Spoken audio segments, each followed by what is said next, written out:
Greetings and welcome to the channel. Since my first video covering special extra earnings for military service, I've learned a lot from researching answers to your questions. I want to combine everything I know into one video and provide some examples to demonstrate the impact these earnings can have. I also want to provide the best answer I have found to the most common question I've received, which is, how do I know if I'm receiving the benefit? Spoiler, you're probably not going to like the answer.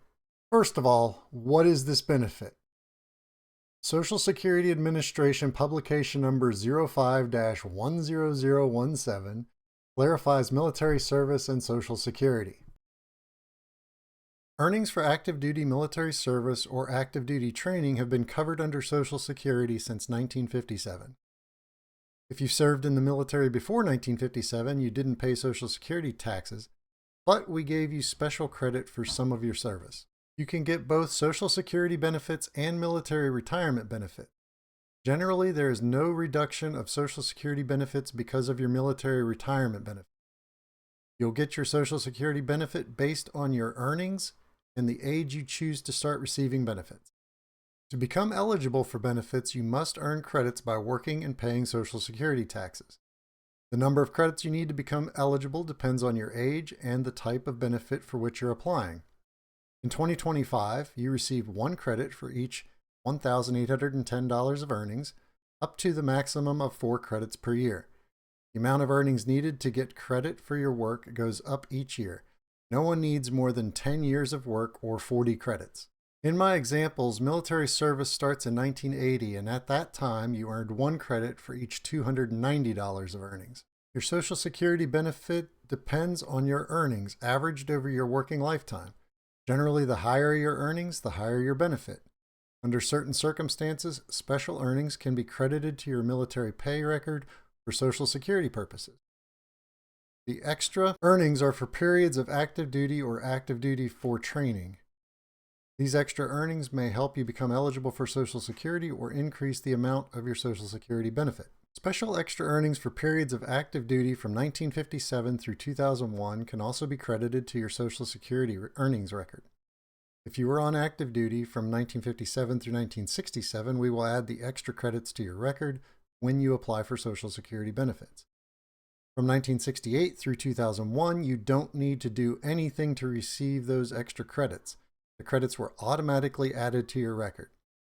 After 2001, there are no special earnings credits for military service. If you were on active duty from 1957 through 1977, you're credited with $300 in additional earnings for each calendar quarter in which you received active duty base pay. If you were on active duty from 1978 through 2001, for every $300 in active duty base pay, you're credited with an additional $100 in earnings up to a maximum of $1,200 a year.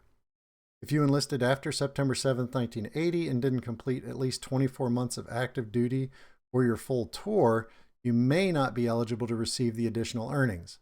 One of the common questions I would receive was something answered here on the Social Security Administration website by what we mean by active duty military service.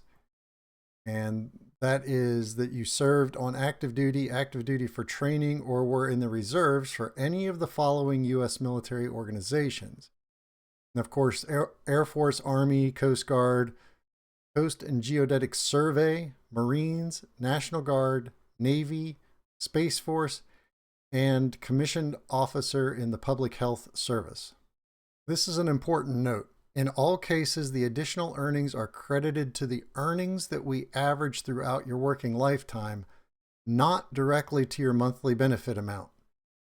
So you may see articles or posts saying that there was a $1,200 increase in Social Security benefits for military service, but it's just $1,200 per year that you qualified for service that gets added to your earnings.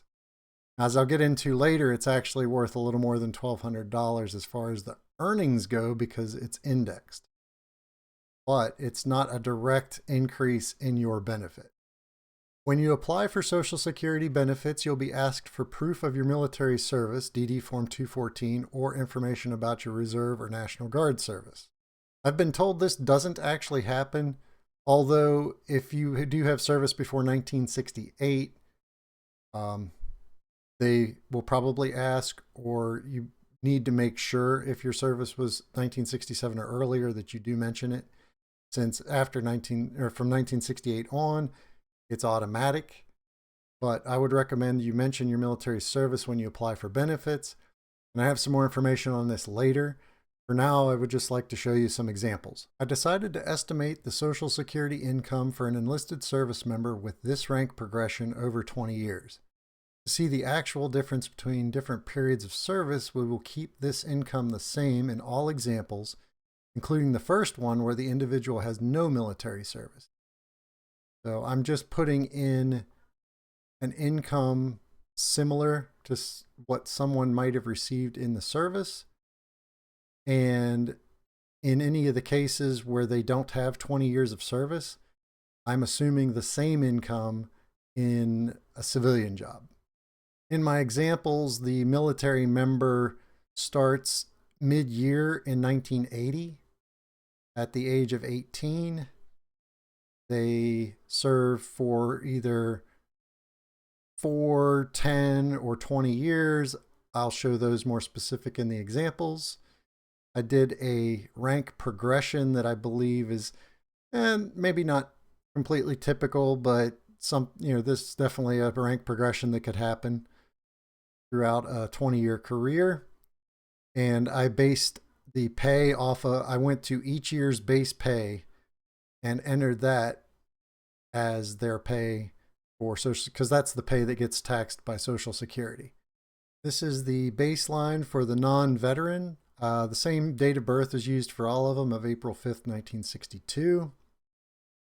And we'll be retiring at age 67. Not that that matters, because what the main thing we're looking at is the primary insurance amount, which in this case is right here, the $2,250. And that would be at full retirement age. That would be the benefit amount per month. When we look at the income indexing, we see I've input all of the year's earnings, so from 1980 through 2025 that I showed on the other slide. These are the actual earnings entered. They are indexed to basically today's dollars. The 1980 earnings of $3,008 indexes to $15,335. You'll notice this high end years column is blank until 1989. And that's because average monthly income is calculated by indexing annual income, basically adjusting for inflation, then using the highest 35 years to determine the average. In our case, we have 46 years of earnings because we're going all the way to 2025. In my first example with military service, I chose a service member that did 4 years from mid-1980 to mid-1984. As you can see, the earnings before it was $3,008, and now it's $4,208 because the $1,200 has been added. And it's been added to the first 5 years because they had enough pay in the last 6 months of 1980 and the first 6 months of 1984 to qualify for the extra $1,200 in earnings. And I've got an example that will show you side by side to show you how much that changes things. As you can see in yellow, the extra earnings for those 5 years and the difference they provide once you index. So the 3008 indexes to 15,335. When you add the 1200, it indexes to $21,452 for a difference of $6,000. And you'll notice it goes down each year because, again, we're indexing the wages for inflation. So as we get closer to current day, the wages match more evenly or equally to what the before indexing number was. In this 4-year example, the primary insurance amount actually does not change at all. It's still $2,250 because those first 5 years aren't included as part of the high 35. These, again, were low earning years already, even though they're getting the most value from indexing, they're not enough to become part of the highest 35 years of income. You can see that this changes if we do a service member that had 10 years of service from 1980 through 1990, and it's $2,258, which is only $8 more, but part of the reason for that is if we come down to the indexed earnings, we can see that the only years that are included with the extra earnings are 1986, 1988, 89, and 90. So there are only 4 years included. I've got a summary sheet that'll break this all down and it'll make it a little easier to look at. For 20 years of service, starting in 1980 through 2000, the benefit rises to $2,281, so a difference of $31 a month. Assuming Social Security doesn't change, if you wait until 67 to collect and collect for 20 years, this is an increase of $7,440 over the lifetime. I also checked on an example where your 20 years of service started in 1990 and lasted till 2010. The benefit stops in 2001, as we mentioned earlier. So there are obviously fewer years that count.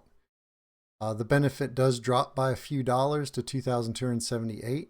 And this is a summary of all the calculations. Notice the primary insurance amount, obviously from no military service to the 5 years of extra earnings. Again, it's 4 years of service, but you get 5 years credit of extra earnings. It actually doesn't do anything. So the primary insurance amount is still $2,250, and because 0 of the years are included in the high 35. With 10 years of service, you have 11 years of extra earnings. In this example, there are cases where you might not earn enough money to get the credit in certain years, so you may only have 10 years of extra earnings. Say if you joined in January or February of a year, you'll get credit for that year, but if you exit your service, then after 10 years in January or February, that year won't be counted, most likely. So 11 years is because we're doing mid-1980 to mid-1990, and so you get credit for 1980 and 1990. In this case, it was only an $8 increase, and only 4 of the years of income are included in the high 5. For 20 years of service, all 21 years are included, and 14 of those years are in the high 35, providing $31 increase to benefit.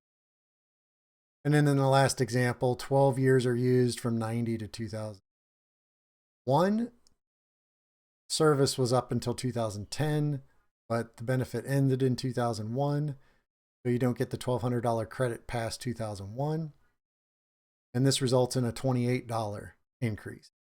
Now that you see how the benefit is added and have an idea about how much impact it has on your monthly benefit, how do you know if you're receiving it? Again, this is the most common question I get. While researching, I found an expert who has written books about Social Security and answered thousands of questions. In response to a question about why someone didn't receive or see a question on their application for Social Security about military service, and was told that they weren't old enough, Larry Kotlikoff, who again is this expert that I'm talking about, has written many books on the subject and done a lot of research, says, I have heard of this. What you need to do is go over your earnings record with the folks at Social Security Administration. If they haven't credited you for the extra earnings and should have, they will. In that case, they will make up the lost benefits and pay benefits a higher rate going forward.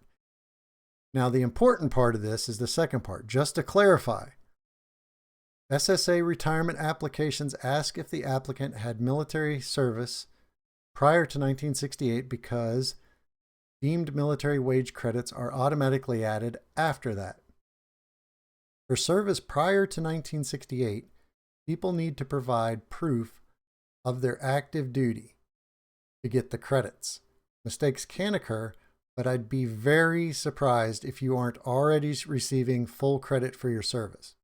I'll show you how I was able to verify my own service was credited, even though I have not started collecting or even filed for benefits. I'm going to link my video on using the NEPA, the detailed calculator, somewhere up here. And this is how I was able to determine that my benefits are already included in the calculation. If I enter in my lifetime earnings into the calculator, I get a benefit of $1,857 a month at full retirement age. When I include the military service period, it adjusts my earnings, and the resulting calculation is $1,877, an increase of $20 per month. And the reason I know that the Social Security system has my military service already credited is when I go to the website and use the online calculator under my account, which I've verified all of my income matches. Unfortunately, income does not show up. The extra earnings do not show up in your income on the website. So if you look at your earnings on the website, which I've got a video that shows you how to check that, and I'll link that here as well, the benefit matches my detailed calculation with service of $1,877. So I know that Social Security has already credited my account. This might be an unsatisfactory answer, but when it comes to this question, my answer is make sure you mention your service when you apply, but it is highly unlikely that you are not receiving the credit. If you want to double check, then you can use the detailed calculator. But like I said, not a very satisfying answer. You can always reach out to Social Security and ask. What I've heard from people is that, one, if they don't have service before 1968, they don't even ask because it's credited automatically. And two, they can't actually look and see if the earnings were adjusted each year. So a representative there, from what I understand, can't actually look at it and tell you for sure that it's in there. I hope this has been helpful. If you still have questions, please leave those below and I will try to answer or point you in the right direction. Thank you for listening, and remember, if you're going to retire, retire to something.